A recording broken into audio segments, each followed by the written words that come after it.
Good evening, everyone. I am Danny Nicole, and I am your host of Book Talk, Author Visibility Podcast. And on tonight's episode, we will be speaking with Melle Miller. So she is going to tell us who she is, where she's from, and the book she will talk about today. So go ahead, Melle. Hey, Danny, thanks for letting me join your podcast tonight. I really appreciate the time and effort you put into your podcast. I am from Southwest Missouri, and my career has been in construction. So I only recently transitioned over to writing just within the last 2.5 years. And I finished my first book in the fall of 2025, and I kind of rushed to get it out the gate, and then after it was out, I got the author copy, of course, and went through it, and I saw so many mistakes. So I took it back down and I went through a series of three different edits: developmental edit, line edit, and then a final edit for cohesiveness and clarity. And then I sent it through the beta reader process and then the ARC reader process. And so it just re-released on July 1st, and it's available on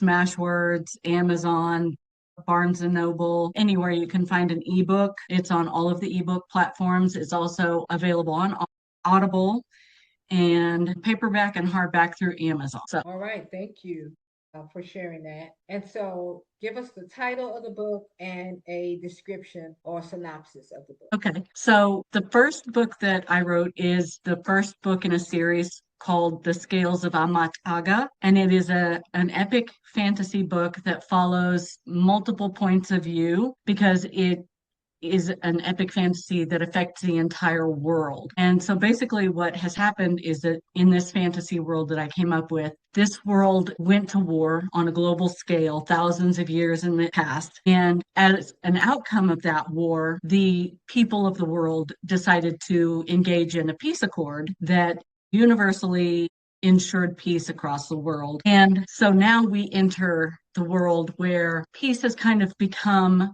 entropy and is kind of eating itself, because if you have peace for too long, something is going to break. And so we enter the story where chaos is starting to come back into the world, and we see how it is affecting not only the global diplomacy and political landscape, but it's also impacting individuals in tiny villages and children, as war does. And so book one kind of introduces the cast, and I'm currently working on books 2 and 3 simultaneously because they really kind of go in different directions from book one. Okay, awesome. And so what was the inspiration for writing the book? So the inspiration came unironically. I was waiting for Onyx Storm to come out by Rebecca Yarros, and I had just finished reading Throne of Glass and then read Iron Flame. And I had also read a couple of other different series in the fantasy genre. And I thought, I'm really tired of waiting.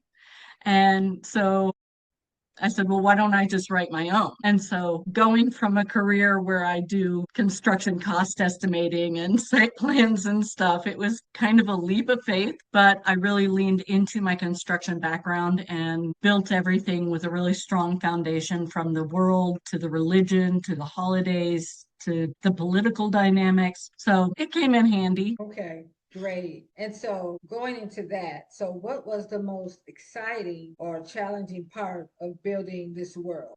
The most challenging part would have to be marketing. That Yes. is the hardest part. The most exciting was when I had that first copy in my hand for the very first time, and I was so excited to open the package. So, yeah, I guess the whole journey has been very exciting because I didn't realize that this was something I could be this passionate about. But having that first copy in my hand was kind of validating, but also a very exciting moment in that I felt very accomplished. Like I could physically hold something that I did in my hands. Yes, yes, absolutely. And so what themes or message do you hope readers recognize in this story?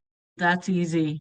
That in everything, balance matters, and that we all have to accept that there will be moments of chaos, there will be things outside of our control, and we need to learn how to navigate those moments and find the joy on the other side without succumbing to the chaos. Okay. Okay. Yeah, thank you for sharing that. So I think you might have talked a little bit about this earlier, but where did the first spark for this world come from? I know you had mentioned you had read some fantasy authors, some books from other authors. So is that where that this idea came from and it kind of sparked you, okay, I want to stay in this genre? What was that for you? So yes, I've always been very imaginative and creative. I just always felt it would be, I would kind of stick to architecture and construction. But after reading those books and different series, I really wanted to write something that I hadn't seen in the fantasy genre before. And while a lot of different authors can juggle multiple points of view and can do it very well, I wanted to approach the story more from a perspective of, well, what happens when everything has just been fantastic for too long? And that was a perspective I had not yet seen in the fantasy genre. So I started with that concept. And from there, I created a map of the world with rice and paper. And as I drew the world, I had other little moments of inspiration and epiphanies, and I have so many notebooks full of notes. At this point, it's kind of ridiculous. But the first spark was a different perspective in this genre. And then the map really kind of helped me flesh out, well, where do these people live and what is it like for them where they live? And it just really kind of grew and snowballed from there. Okay. So was it hard writing that story? Because it sounds like you were saying there was a lot that you mapped out. You started here, and then it kind of grew, and this is how you want the people to be, and this is how, where you want them to live. So at first, it was a breeze, and I really kind of centered on this one main character. And as her story developed, I realized that because this is a global scale scenario that will affect everyone across the world, then I can't show all of that from one character's perspective. Excuse me. So I actually had like numerous chapters written in my first draft. And after about 3.5, 4 months, I went back through it and read it all because I really hit a roadblock and could not go any further with that way of thinking. So I went back through and I reread it and I was like, this is garbage. This is, I mean, there are some good nuggets in here, but for the most part, this is just really bad. So I threw out the entire first draft, and by that I mean I archived it. And I went back to page one and started all the way over after I identified all these other characters that would help this story get from beginning to end. And so what started as maybe a 1 or 2 book concept really ballooned into a 5 to 7 book concept. And so now I have a 3 ring binder full of a chronological timeline where it goes month to month and year to year, where each event kind of snowballs into this big ending at the end of the story. That sounds good. Thank you for sharing that. So, what would you say to a writer who is starting the writing process, maybe to write their book, but they might be afraid or they have that imposter syndrome? And Yes. they or they procrastinate. So what would be advice for them that you could share with them to kind of get them moving forward and writing their story? Okay, so the 2 pieces of advice I would give to them are 2 pieces of advice I actually found on a writer's forum. And number one is don't be afraid to start over.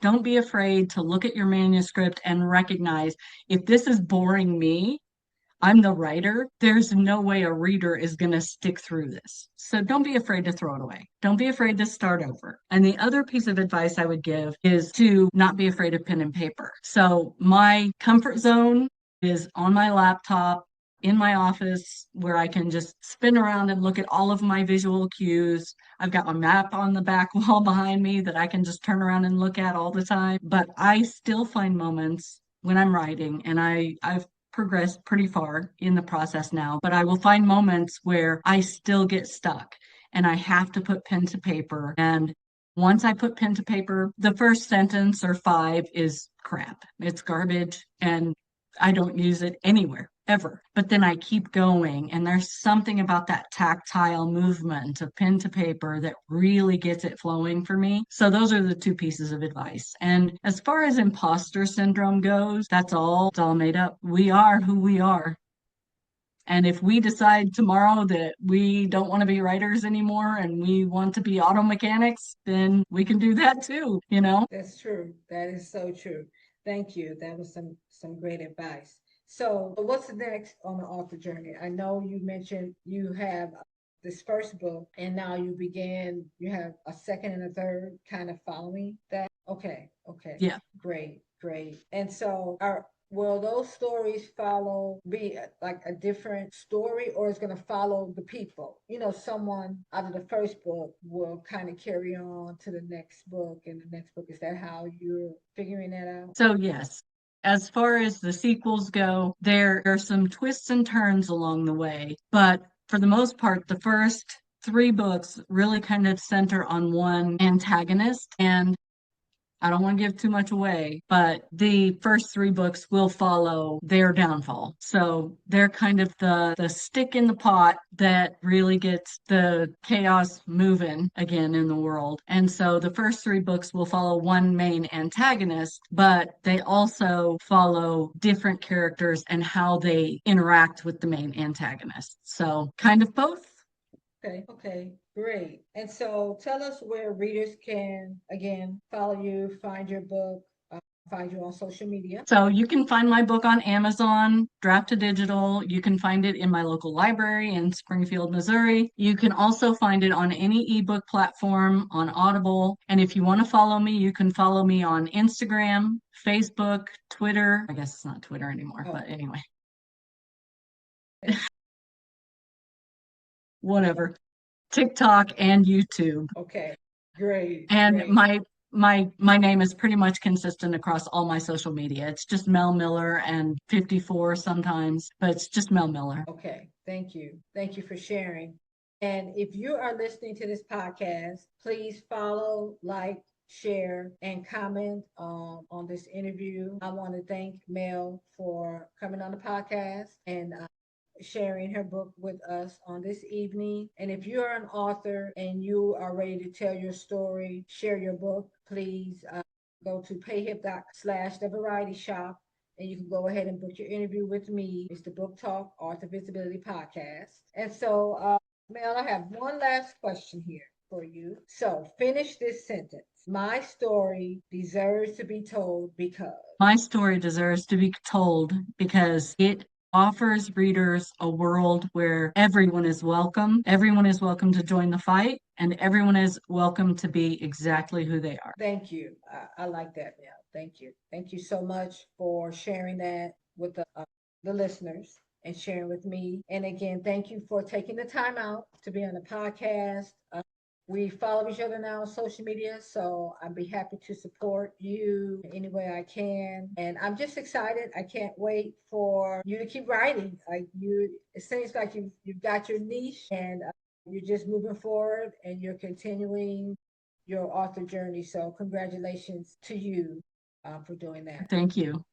Thank Thank you. you, and thank you so much. And you have a good night. Thank you. You too, Danny. Thanks.